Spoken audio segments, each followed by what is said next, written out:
thing that we're going to do for our cabbage soup is cook your ground turkey, or if you are using ground beef or ground chicken, whatever meat that you're using, you want to go ahead and cook that first.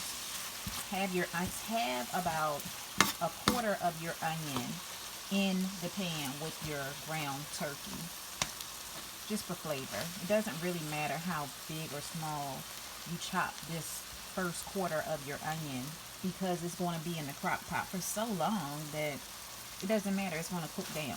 So that's why we're only using a quarter of our onion in with the ground turkey. Along with the onion and your no salt seasoning.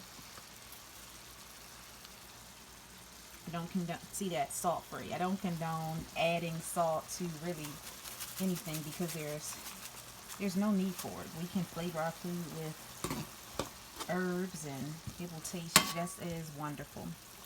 You can also add a little bit of your minced garlic in with the ground meat that's cooking.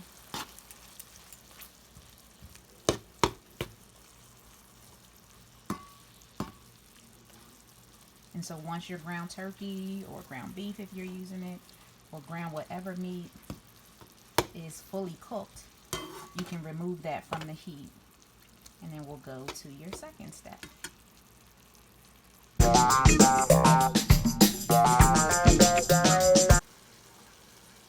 So this is the ground turkey, fully cooked with the onions, about a quarter of an onion, as well as with the minced garlic, about a teaspoon of minced garlic, our no salt seasoning, and a little bit of garlic powder. I would say about a quarter of a teaspoon of garlic powder. And so here you have the meat that's going to go into your cabbage soup.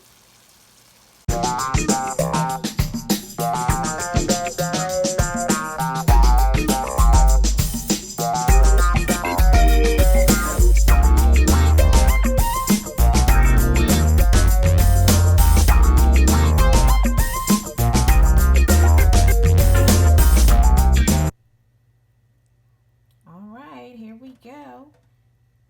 Seeing how the cabbage soup turned out, and I added a couple things to this since my ingredients portion. I did a can of kidney beans just to give it some starch, and I added the Italian seasoning, and so of course the quantity is in the recipe, but it smells so good. Woo!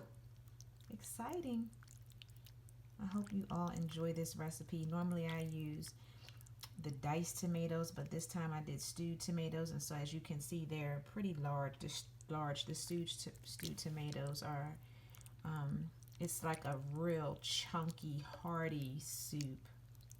And you could even, I'm literally thinking the next time I may do 1.5 pounds of ground turkey instead of a pound, because it's so much the consistency is so rich with vegetables that, you know, the meat, you hardly really get any meat. So if you wanted more meaty your soup, you definitely want to go with 1.5 pounds versus just 1 pound of the ground turkey. But aside from that, everything came out great, and I'm excited. Hope you enjoy it.